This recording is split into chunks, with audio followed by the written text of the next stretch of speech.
Petula Clark, born 15th November 1932. I am afraid so, yes. But I haven't got the name right, I know. What is your real name?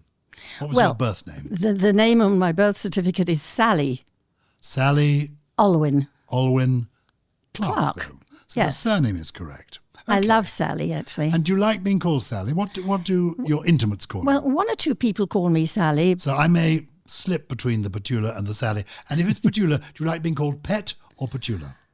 I've never really liked Pet. You know, I used to be called Pet when I was a young girl, and I never really liked it that much. So, Petula Clark, tell me, what is your very first memory? I remember seeing the sea for the first time and being wildly excited, but I still am every time I see the sea. And it was from the top of a bus, an open bus, in Bognor Regis. Oh. Why not? And I was with my dad. He was from Sussex, Chichester, which is sort of local.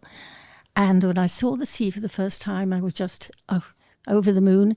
And it stayed with me every time I see the sea. Any old sea will do, you know, the Atlantic, the Mediterranean, wherever. So who was your dad? What was his name?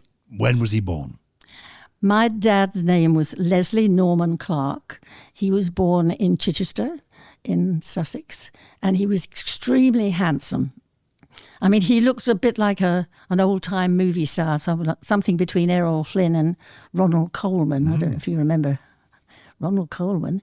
You know, he had the moustache. Yeah. And he was a very good-looking man. And I absolutely worshipped my dad. And he had always wanted to be an actor himself, and was never allowed to do it. You know.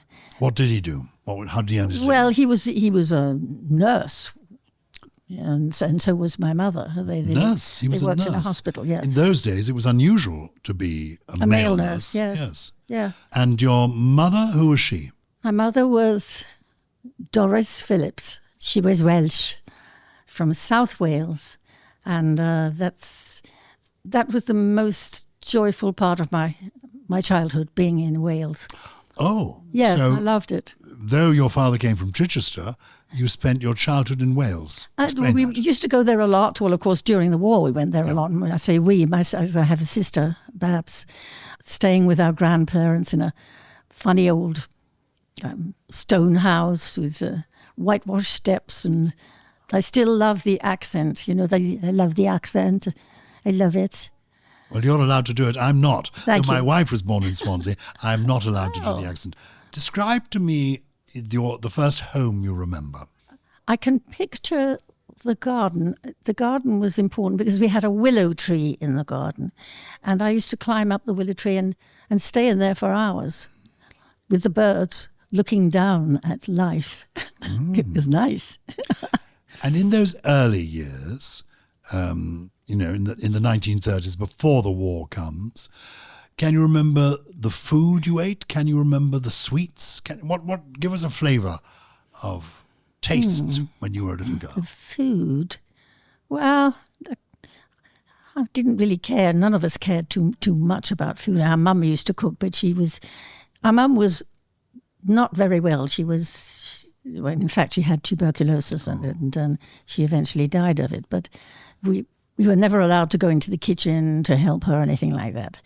I used to love going to the sweet shops.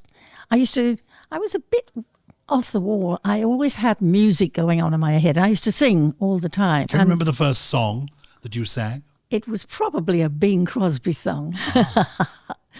Because my dad loved Bing Crosby. And yes, I used to sing all the sort of pop songs of the day. You know, we used to have the radio on at the time. I learned a lot from that. In fact, I now have music that goes through my head that I probably learned when I was a child, classical music, and it stayed in my brain. And were they musical, either of your parents? Were they musical people? Oh, my mother she was Welsh, you know, and she had a lovely singing voice, but she never sang in public. She was a very shy lady, but she knew how to sing. And your parents together, they seem an unlikely couple, the way you describe them. Your mother, Doris, being shy, Welsh, reticent, discreet, And your father, this rather extrovert character, the frustrated actor, how did they get on? Can you picture them together? I don't think they got on very well, to be frank. And I started singing, going out and singing for the troops. My dad was in the army and he was more or less managing me. And our mother was left at home with Babs, my sister. And eventually my dad fell in love with someone else and she was lovely. I really liked her. But it was that kind of difficult situation. Did your mother die young because of the tuberculosis? No, she died because she had been ill for a very long time. But she did die young, yes. She was in her 40s. Oh, that's very young. Yes. So just explain how this happened. So I've got the picture of you in South Wales with the grandparents. They're dominant and important figures. Mm-hmm. And your mother is looking after Babs, who is younger than you? Yes. A couple of years younger than you. A couple of years, yes. But you are Daddy's girl. Yes, definitely. Right from the start. Yes. And you are fulfilling for him his latent ambition to be a performer. I think that's probably true, yes. What's your first recollection of performing? You say you were singing at home. Can you remember performing in the kitchen, performing at... It was we used to live near Kingston-on-Thames. Yes. And we used to get on the 65 bus, which was really exciting, to go to Kingston-on-Thames. And they had a big store there, which I think they still have, Bentalls. Indeed. And I used to love going there, of course. I used to go with my dad. It was almost always with my dad. And they had what they call the escalator hall. There was an up and down escalator. And between the escalators, they had a platform. And at this time, they had an orchestra playing there. Now, I had never seen an orchestra, and suddenly there it was. And it was absolutely thrilling. And my dad said, "Would you like to sing with them?" Yes. And he asked the conductor, who was a man called Harry Fryer, and he said, well, all right. And so I went up, stood in front of the microphone, which I'd never seen before, and sang with an orchestra. And that was amazing. And they paid me, Bentalls paid me with a tin of toffees, a can of candy. And you were 6 years of age? Something like that. A little girl. A little girl. And had your father had that in mind, you think, when he took you to Bentalls? Was he thinking... I mean, I'm just asking I you. don't know. I don't know. I know certainly later he was very keen on me having a career. Yeah. That's for sure.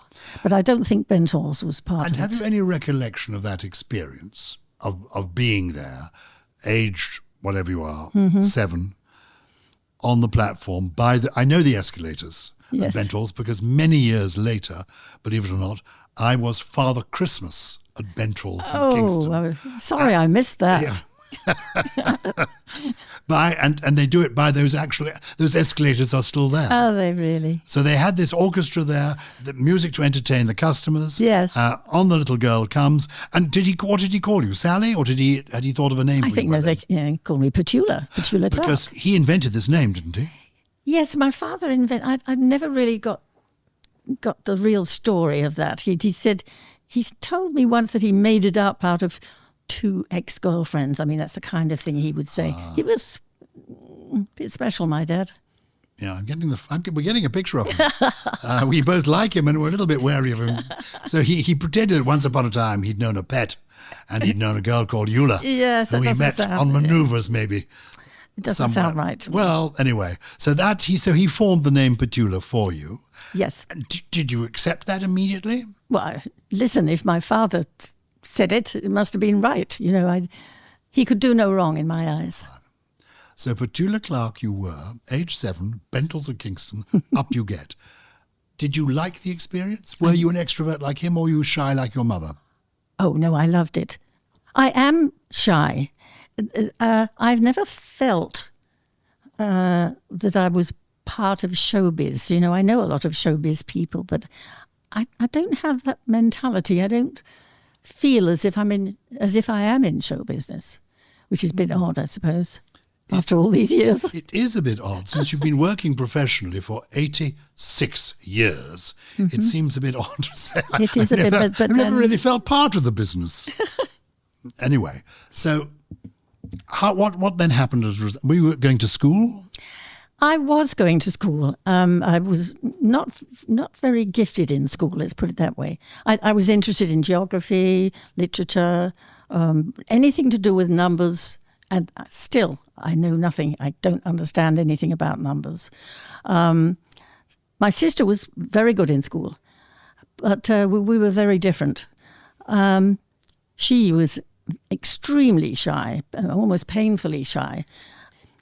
I had more of a life in interior life than exterior.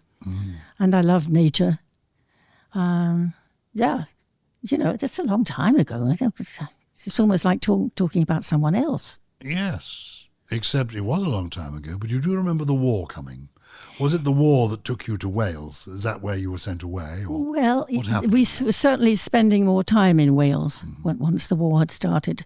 And we didn't know what war was, but we were never scared because we had this dreaded air shelter, the air raid shelter.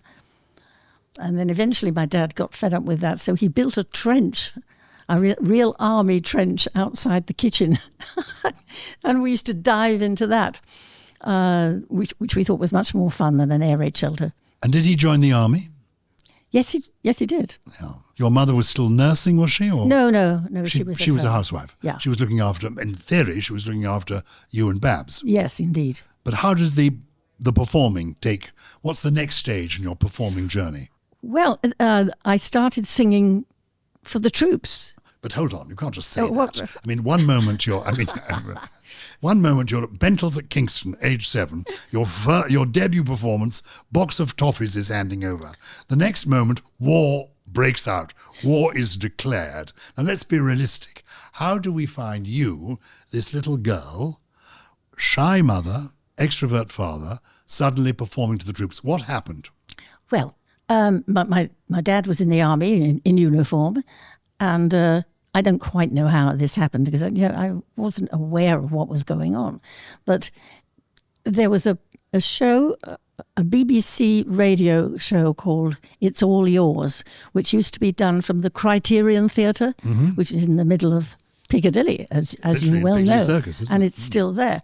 And the BBC used it because it's underground. And it was more or less an air raid shelter. And it was a show that was for children who had father, cousin, brother serving abroad, and you could go along and send a message. And for some reason, I had an uncle called Uncle Duncan, and my father, I don't know how it happened, but I found myself there, and I had my name and address was pinned onto my sweater so that the announcer could read it when announcing me. And I sang. What did you sing? Mighty Like a Rose. Oh, is that a well-known number? Sweetest little fella, everybody knows. Don't know what to call him, but he's mighty like a rose. It's a sweet little song. Charming. And they heard it in the control room and said, "We would love you to sing that, on the show," and so I did, and that was the first time I was heard on the wireless.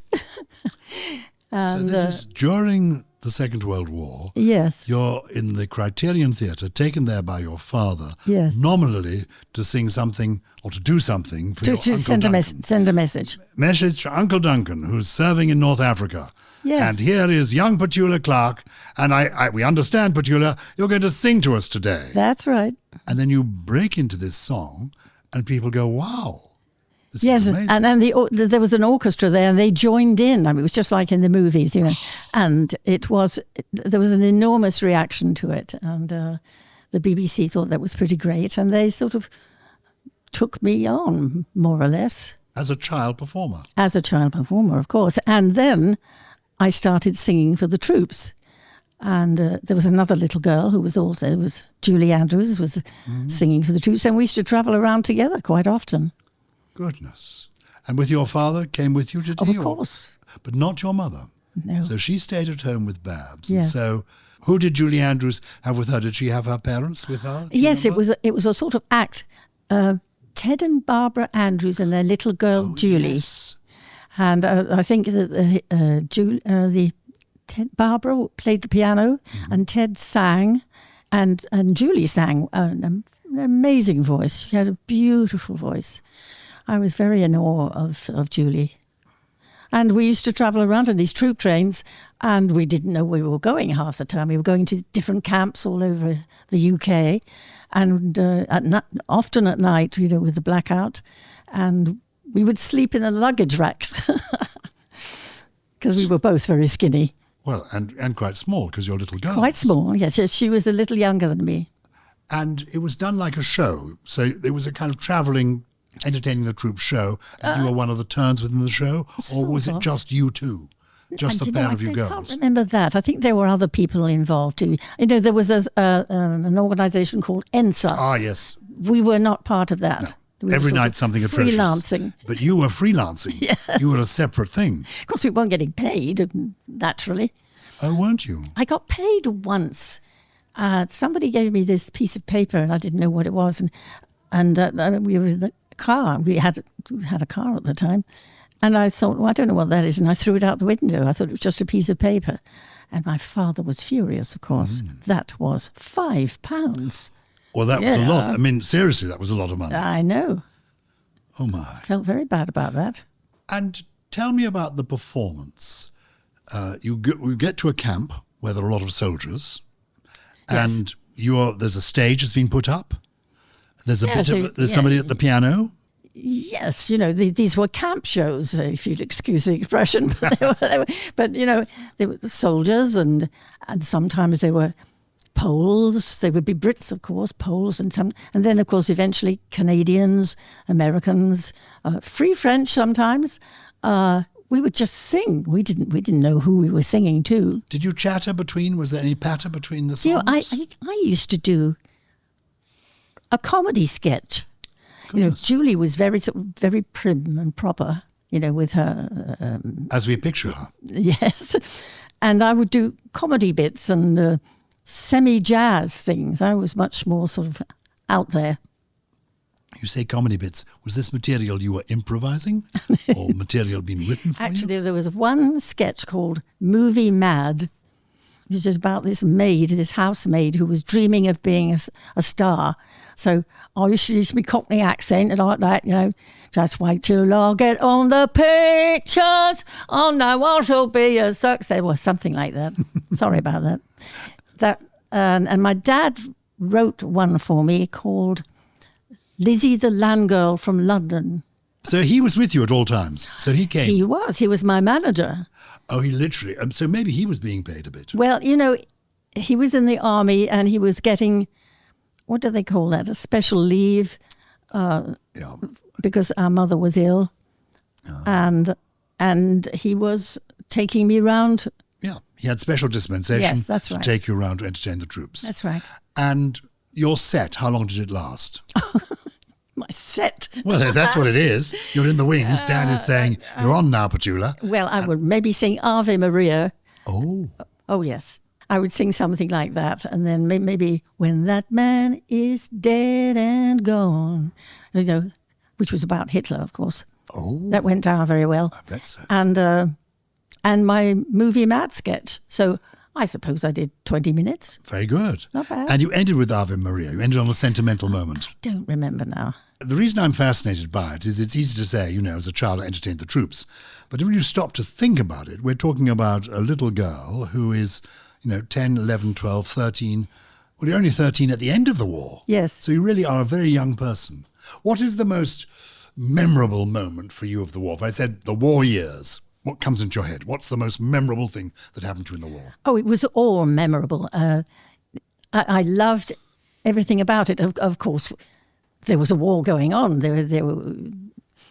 We lived very close to an RAF base, and there they would send up barrage balloons, and there was a huge gun going along the railway. And it was in some strange way, it sounds terrible saying that, but it was sort of exciting. Mm. I don't think children quite really understood what was going on. And we were fortunate we were not actually hit, but there was a lot of bombing going around.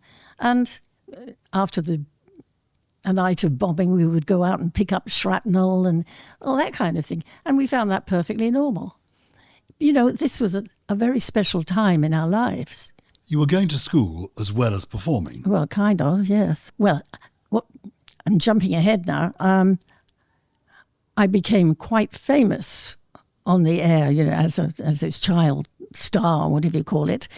And they asked me to make a movie. The Rank organisation asked me to make a movie, and so I did. This is a Medal for the General, is that the Medal first for film? the General, yeah. A Medal for the General. Yes, but you know, I had a tiny role in this film, but then I went on to do more. In fact, I was in about 20 movies altogether as a child, as an actress, not as a singer. And it was your dad sorting all this out. My dad was with me most of the time. Yes. And he made the arrangements. The film company approached him. Well, yeah, I was put under contract. To one of the British film companies. I was put under contract to Rank. So I sort of got all the little girl roles that were around. There weren't many other little girl actresses around. And do you remember having any friends outside of the grown-ups that you were working with in the film set? I had a couple of friends from school who were just as introverted as me, and we used to hang out together in the shrubbery, telling each other magical stories, you know, and singing. But, you know, I always wanted to be one of those girls who plays netball and, you know, all that kind of thing. That never happened. Did you realise it was an odd childhood at the time? Well, I realised that it was different, but you know, that's the way it was. And I accepted it, and that's what my dad wanted, and he was very happy. He was having a very nice love affair with this other lady, which made things a bit difficult at home because I knew about this love affair. And so I was having to lie to my mother all the time, which was not a good situation to be in. Were you aware that your mother was ill? Yes. Because she had to spend a lot of time in bed, did she? Yes, we knew she was ill. And eventually she went into a sanatorium, and that was very strange. It's hard to talk about any of that. Of course, absolutely. It is a most unusual childhood. Yes. Extraordinary. So here you are, appearing in 20 films, singing on the. Did the singing on the radio continue? Oh yes, I did a lot of radio. And you were contracted to the BBC at the time. Well, the BBC were very. They liked me, and they put me into different things. And then, of course, eventually I started doing television when television came along. But there were some big radio programs that you were on in the 40s and 50s, weren't there? Oh, well, a variety bandbox. And, you know, I met all the stars. Vera Lynn, of course, whom I adored, and Arthur Askey and Jack Warner. Yes. Vera Lynn, she was kind to you, was she? Very. She was a lovely lady. Oh, she was lovely, yes. And what do you think you learnt from her? What did you get from knowing Vera Lynn? I realise now that I was learning from her, but I didn't realise at the time. But it was her simplicity. And she was very much her own lady, you know. She wasn't putting on any airs and graces, and she was very musical. I love that part of her. Her voice was perfect, in fact. I sort of rubbed shoulders with a lot of the great names of the day. And were they good with you and good to you? Yes, they were lovely. And I don't think I was a spoiled show kid, you know. My father was very strict with me. And I don't think I ever put on airs and graces. I didn't even know what being famous was. And, you know, at school, later on when I was making movies, I I used to miss a lot of school because, when you're making a film, you're away for a couple of weeks. I used to go back to school and knew nothing. Now, what were they talking about? And of course, the other girls thought, oh, big star, huh? Can't do your algebra, can you? Did you ever discuss with your father what your future was going to be? Did you ever say to him, Dad, shouldn't I just be at school for a while? No. No, I was quite happy with what I was doing. I hated school anyway. And what did you make? She was called Annie, wasn't she, his girlfriend? Yes, I loved Annie. Oh, good. Yes. So that made it all the more complicated because actually you loved your dad and you loved his girlfriend and you weren't seeing so much of your mum. So the sense of guilt and deception, I can see it would have made it all quite complicated for a teenager to cope with. She was very, very good with me, Annie.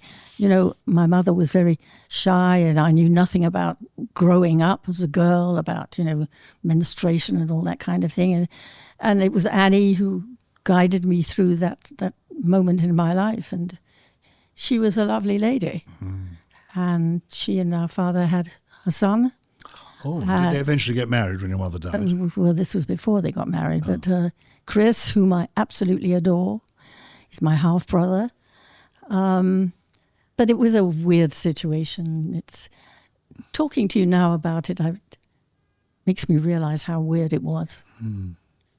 Well, forgive me, but it's intriguing. It's intriguing because it's such an unusual childhood and one sort of almost takes it for granted. Oh, yes, Petula Clark, the child star. Most people's childhoods are quite complex in one way or another, don't you think? I don't know about your childhood, but it's we've all got a story to tell. Yeah. Mine is, I suppose, a little bit odd, but then when you start digging into people's lives, it's. Did you have an ambition? Do you think, as a teenage girl? Did you see where this was going to lead you? I didn't even know what ambition was, and I still don't. I've never been ambitious. I've never said to myself, "Oh, I wish they'd asked me to do that," or anything like that. It's not. I just do what comes up.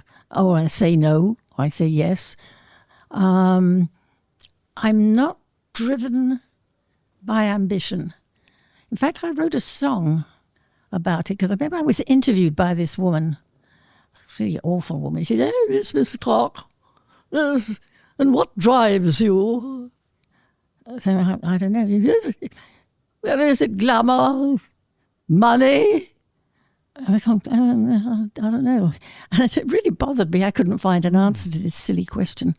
So I went away for a couple of days and then I wrote a song called Driven by Emotion. Mm. And that really is what it's all about. I'm driven by the actual joy of doing it. Does that sound banal to you? No, it doesn't. It sounds intriguing and convincing.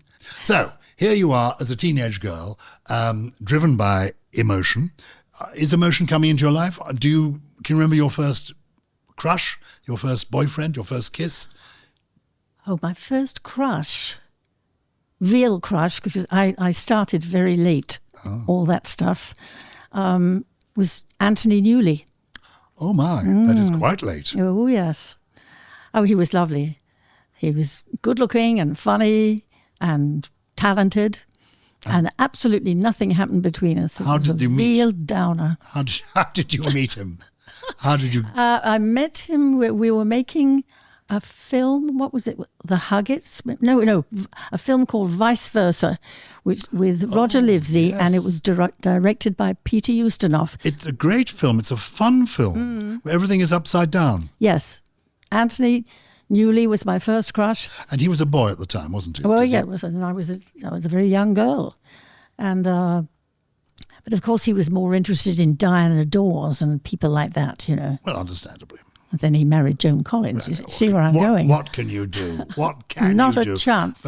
Not a chance, but look where that ended up.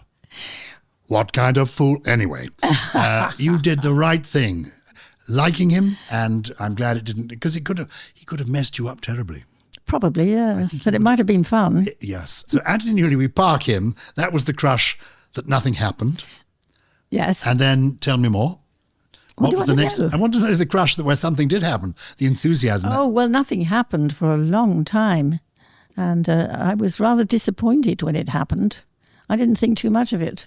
Oh, If you get my... I do get your drift. Yes. Who do you remember? I suppose it was Annie who told you the facts of life, was it? Yes, she did, yeah. Oh. And when I was making London Town, which was a musical which was made in England, it wasn't very good, but I was in it. And there was a lady called Tessie O'Shea. Oh, of course we know her. Played the ukulele. Mm-hmm. Large lady. Rather fat lady. And at one point she took me on her very fat knee and started telling me the facts of life, which was really alarming. So I sort of erased that from my memory. But that was the first time I heard anything about that stuff. That's interesting, because you say you erase it from your memory, but it's pretty vivid. You painted a very clear picture of Tessie O'Shea. I can see her. She was a large lady with the ukulele, and she sang. Yes, she did. Well done. So you learned the facts of life in a rather coarse way from Tessie O'Shea, in a more refined and caring way by Annie, who was like a stepmother in a way to you. Yes. When did Truls the Norwegian come along? Ah, Truls. Well, I used to go to Hampton Court quite a lot. I loved history. And this particular day I was sitting down on a bench near the river, the Thames, and this young guy comes up to me. Hello, and he was very handsome. And he didn't recognize me because most people, I was quite well known by then because he didn't know who I was. And we just started talking. I said, he's foreign, okay. And he said, can we meet up tomorrow? Can you come here? I said, yeah, all right, we'll have a cup of coffee. We did. And sat down on the bench, and then suddenly he kissed me. And it was a real kiss, the full thing, which I had not known anything about. And I slapped his face, of course. Oh. And marched off. Disgusting, And he didn't know what happened, Anyway, he followed me. He knew where I was living. And late that night, I could hear strange scraping noises by the side of the house. He was climbing up the waste pipe, Oh. And he was quite a big guy. And the whole thing sort of collapsed. And my dad, of course, went raving mad and chased him off the drain pipe collapsed. He fell off the drain pipe. Yes. It's like a moment in a movie. Yes. The drain pipe comes away and poor fellow, he's sort of... Absolutely, that's what happened. Oh. But, he was obviously very amorous at the time. And I never saw him again. Well, he had to go back to Norway, of course, and we wrote to each other a few times, but, these things just fade away. Was there an enormous amount of fan mail? A lot of fan mail, enormous. I don't know. And I used to do it all myself. Because you have been, for me, and I'm not that much younger than you, you've been a household name all my life. Yes. Sorry about that. No, but it's delightful. So, I knew you as a little girl and you were charming. And was I? You were pretty and you were lovely. I didn't know you personally. I wasn't pretty. I'm sorry. I'm sorry you were pretty.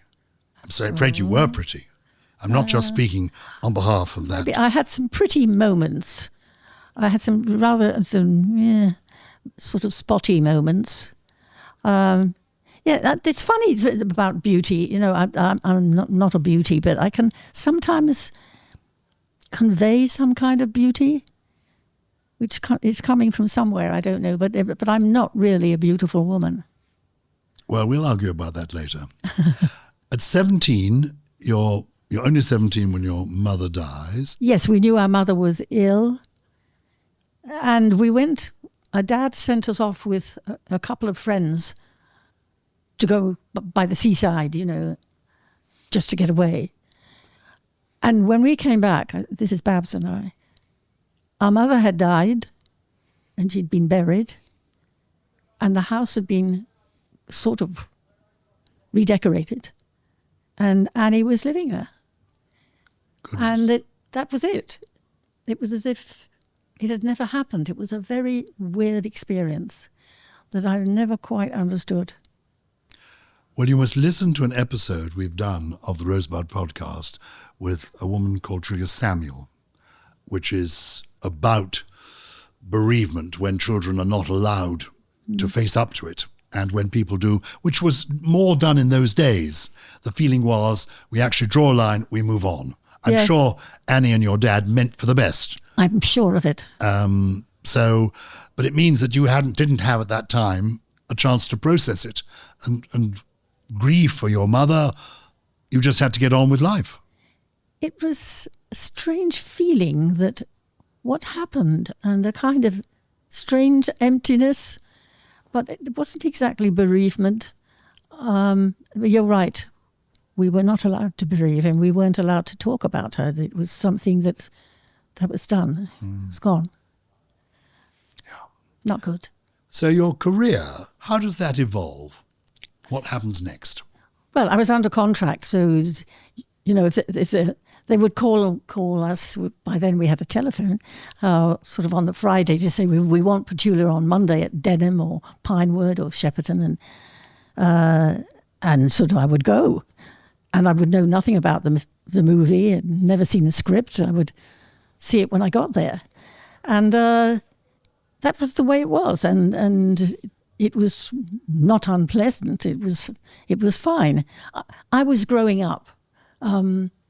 Physically, I was changing, and I started doing television. I had my own little television show Which was called? Pet's Parlour. Pet's Parlour. This is the early days of television too. Very early days. Black and white, if you mind. Indeed. What happened on Pet's Parlour? If we tuned Not in, a lot. what would we have seen? Pet's Parlour. Well done, you. How lovely.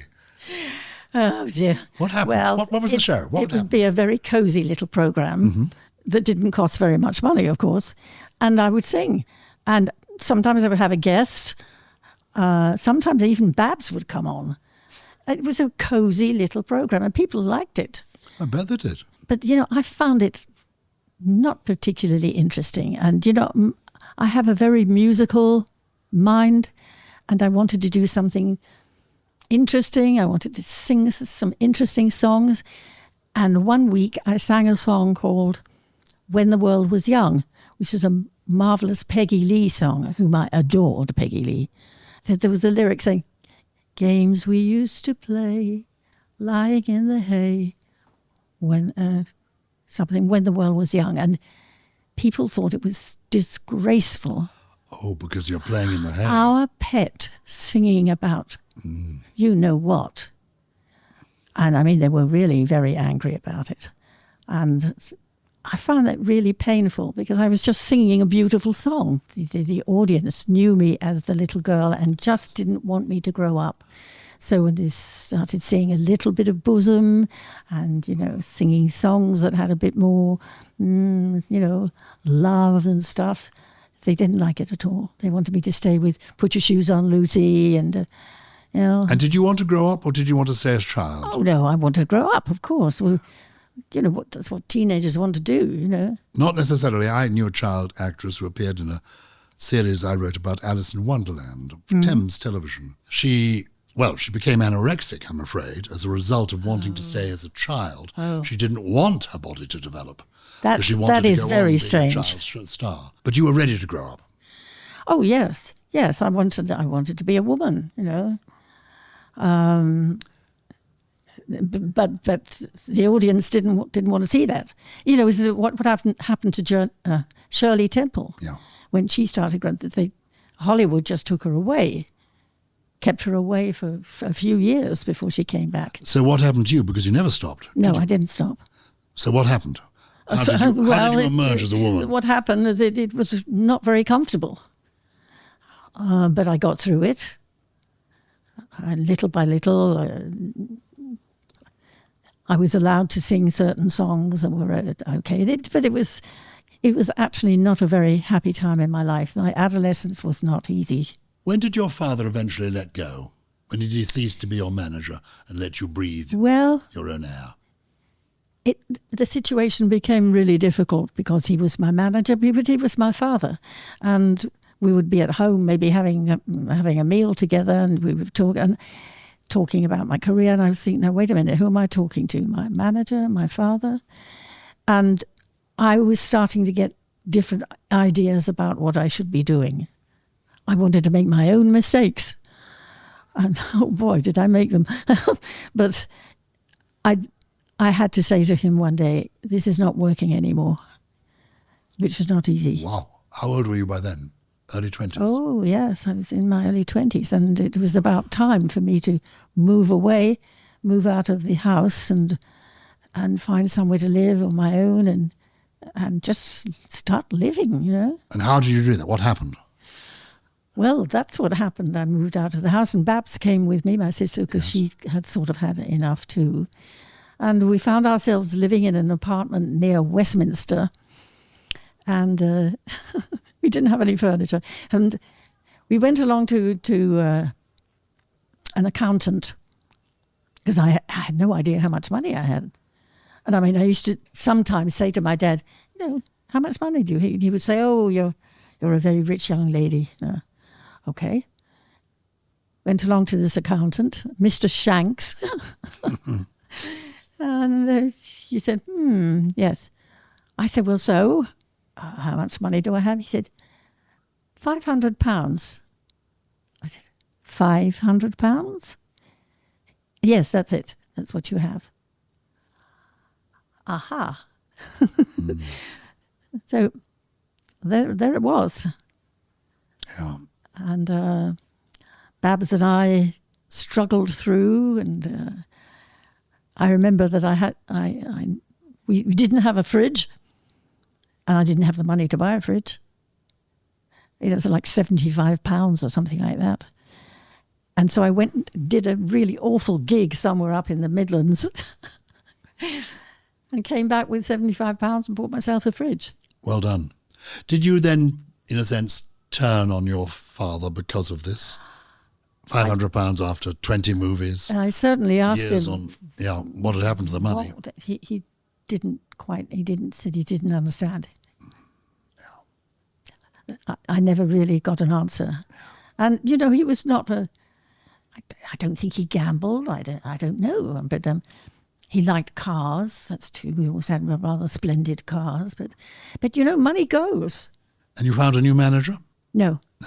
I sort of fumbled away at it myself. And then the breakout comes, does it, when you go to France? And why do you go to France? Oh, yes. I feel the gear changes. Well, I was singing, of course, I was singing in England. I was singing quite a lot in Holland and in Denmark, where they speak very good English. I was making hit records like With All My Heart. And then we started getting phone calls from Paris, from this record company saying, oh, you must come over, you know. I said, well, because there was this girl called Dalida, whom I eventually got to know quite well. She was a very big star, and she was copying my songs. Well, everybody was doing it, you know. We were copying American songs. And eventually I said, okay, I can. What do you want me to do? He said, well, we're doing this gala at the Olympia. What's the Olympia? I don't know the Olympia. I knew the Olympia in England, London, you know. It was very different thing. Slightly different. So anyway, eventually I said, okay, I'll come.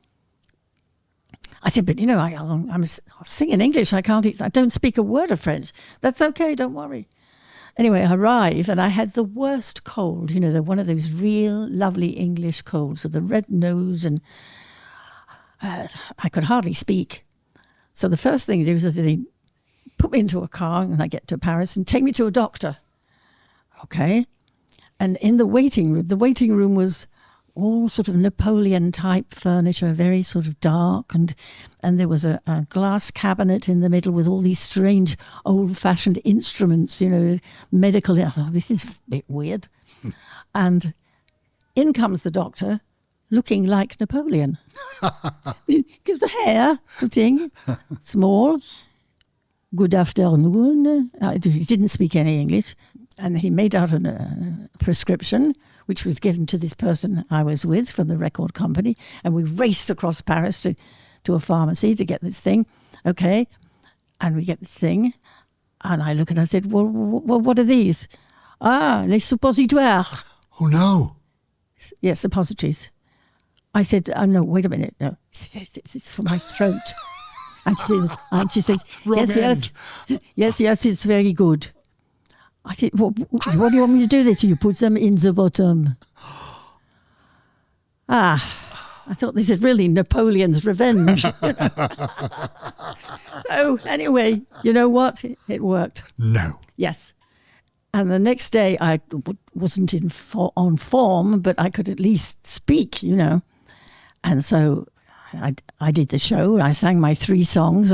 And the Olympia, of course, is like the Palladium. Of course it is. It's where Edith Piaf did all her best stuff. Yes.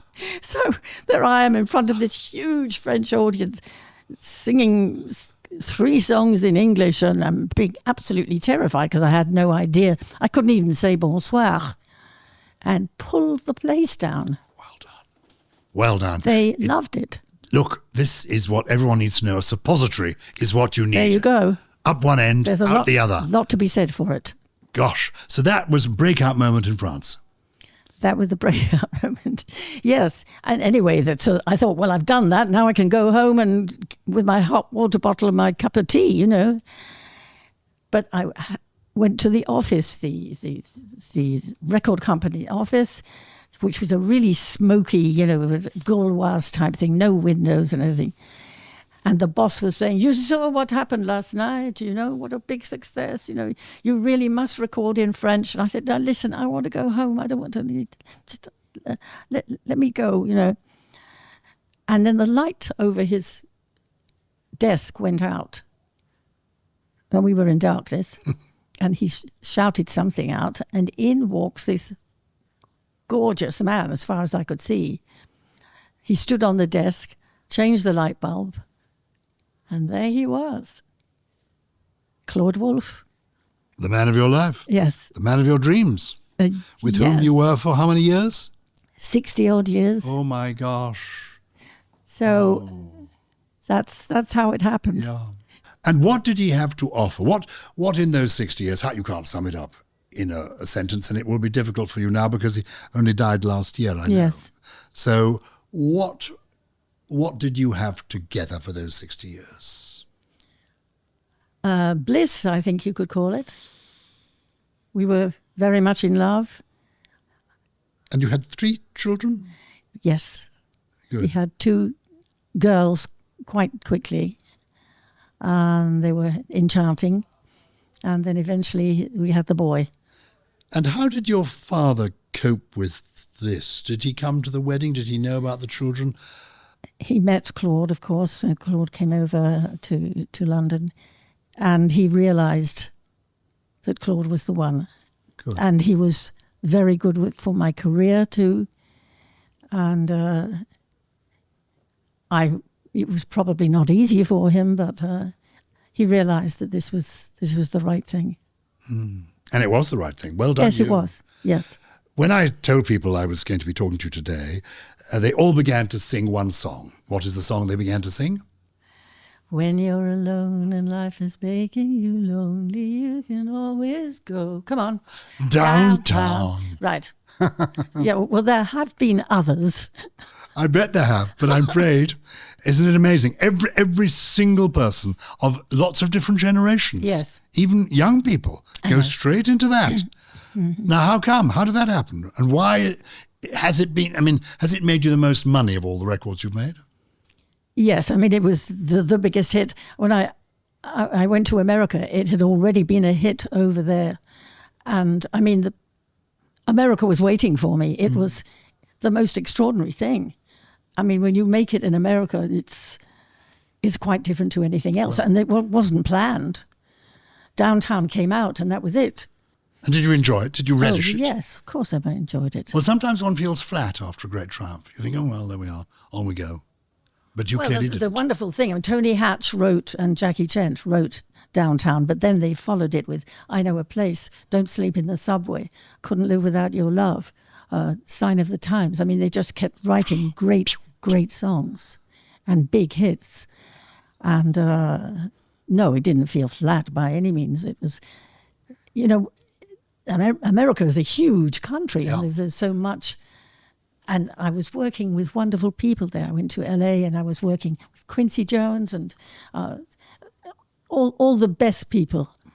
I mean, you've met everybody, you've worked with everybody, literally. Not everybody. No, but of all these great encounters, of all these great names that you could drop, which is the one that sticks in your mind? The person who, when you get to the next world after Claude, you look forward to meeting the most? Oh, there are so many. So many have gone. Yeah, well, that's why I'm courteously putting them in the next world, where they're waiting, they're lining up to see you, Petula. Even Arthur Askey, who loved you, resented you when you grew a little taller than him, but loved you all the same. Which of the greats would you like to see? I never sang with Sinatra. I mean, we spent some time together, and he was lovely. But Astaire, of course, Fred Astaire was just so amazing, and we spent a lot of time together. And when we were filming Finian's Rainbow, we used to travel around the countryside in a funny old limo with Francis Coppola, and all three of us singing together. And he would get me to sing. He loved "Don't Sleep in the Subway," and he would say, "Well, what does it really mean, Petula?" I thought, "Well, I don't think it means anything, Fred." He said, "Well, sing it for me again," and then I would get him to sing for me, because I loved the voice of Fred Astaire. So these were magical moments, this just the three of us having a great time. And Francis wanted to film out in the countryside and dancing around in fields. And of course, Fred had never done anything like that before. Fred was of the old school, you don't break into a field and, don't do stuff like that, of course. Francis said, "Yes." I said, "Yeah, let's do it." So the three of us had a wonderful time. Of your stage roles, the film Finian's Rainbow is going to be your film. Stage roles, which is the one that stands out for you? I sort of enjoyed doing Sunset Boulevard once I got the hang of it. You did a long while, didn't you? Yes, because I did it in London for about 13 months, and then I did it on tour in the States for another year and a half. And it's a funny thing, because I really didn't like the role.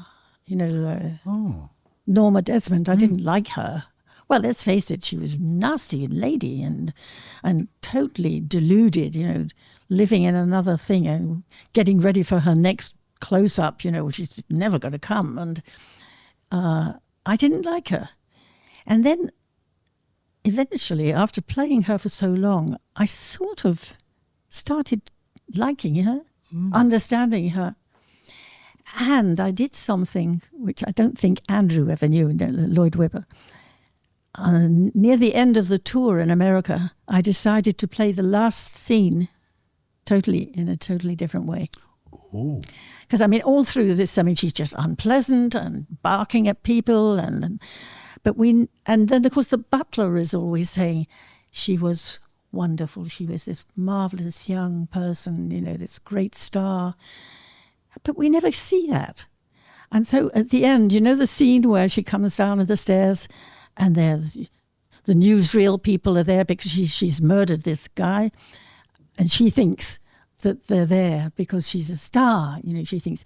So she says, "I'm ready for my close-up." So I decided to take her back. "I'm ready for my close-up." So, and I liked that. Is that giving us a clue to why you've sustained this career so long? You're still totally engaged in the enterprise. Yes, I am totally engaged. Yeah. For better or for worse. Well, for better as far as I'm concerned. We're almost at the end. I want you to give me, from your long and amazing life, what comes instantly into your head when I say, Petula Clark, a moment of joy. Oh, a moment of joy for me is every time I see the sea, any old sea, or the country. I love nature. I am more and more fond of nature. How have you managed to stay so normal, given you've had, I know you don't think you have had, but given you've had this very bizarre life, and particularly because a childhood does last forever, this most unusual childhood? Why do you think you seem I mean, I've only met you a few times, but every time I've met you, I've been struck by how straightforward you are. What a nice, normal, easy... Uninteresting. No, far from it. Friendly person. Yes. I care about life, love. Love is the most important thing. I do mention it in my book. Love and music and garlic. Love, music, and garlic. Yes. In that order. Well, this is marvellous because it means you will be spared having Dracula take you away. You see? So you got it all. There's two last questions. I asked for a moment of joy, and I've got you by the seaside, wherever it is.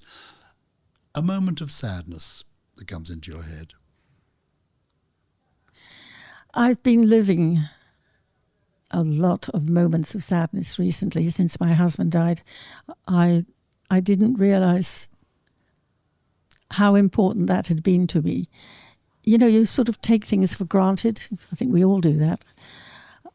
You know, I was Madame Wolff. I wasn't Petula Clark. I was his wife. And you lived in Switzerland, didn't you? And you still do. We did move to Switzerland.